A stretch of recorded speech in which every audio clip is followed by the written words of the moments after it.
Hello எல்லாருக்கும் வணக்கம். இன்றைக்கி நாம் எதை பற்றி பார்க்க போகிறோம்னு பார்த்தீங்கன்னா O2 சென்சார் அப்படின்னா என்னென்னு பார்க்கலாம். கார்களில் O2 சென்சார் இருக்கும், நீங்கள் பார்த்துருப்பீங்க. இந்த O2 சென்சார் ஃபுல் மீனிங் என்னென்னு பார்த்தீங்கன்னா ஆக்சிஜன் சென்சார். HO2 சென்சார்னு சொல்லுவாங்க. HO2 சென்சார்னால் ஹீட்டட் ஆக்சிஜன் சென்சார்னு மீனிங்கு. ஸோ O2 சென்சார்னாலும் HO2 சென்சார்னாலும் ஒன்று தான்.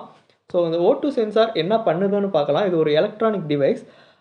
இது வந்துட்டு எக்ஸாஸ்ட் மேனிஃபோல்டுலேருந்து வர்ற எக்ஸாஸ்ட் கேஸை அந்த எக்ஸாஸ்ட் கேஸில் எவ்வளோ பர்சன்டேஜ் ஆஃப் ஆக்சிஜன் இருக்குது அப்படிங்கிறத மெஷர் பண்ணி இசிஎம்க்கு அனுப்பணும்.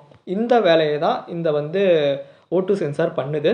ஸோ இந்த O2 சென்சார் இந்த அனுப்பினதுக்கப்புறம் இந்த இசிஎம் என்ன பண்ணணும்னு பார்த்தீங்கன்னா, இப்போ ஏர் ஃபியூல் மிக்சர் கரெக்டாக ரேஷியோவில் இருக்கணும். ஸோ ஏதாவது கரெக்டாக இல்லைன்னா அந்த O2 சென்சாரில் ஏதாவது வேரி ஆகுதுன்னு தெரிஞ்சதுன்னா அந்த ஏர் ஃபியூல் மிக்சரை கரெக்டாக ரெகுலேட் பண்ணி கரெக்டான ரேஷியோவில் அனுப்போம். இதனால அந்த கரெக்டான கம்பஷன் ரேஷியோங்கிறது கரெக்டாக இருக்கும்.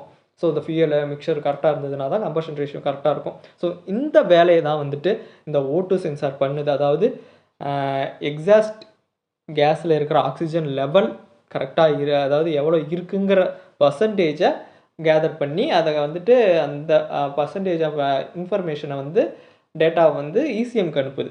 ஸோ இதை தான் இந்த சென்சார் பண்ணுது.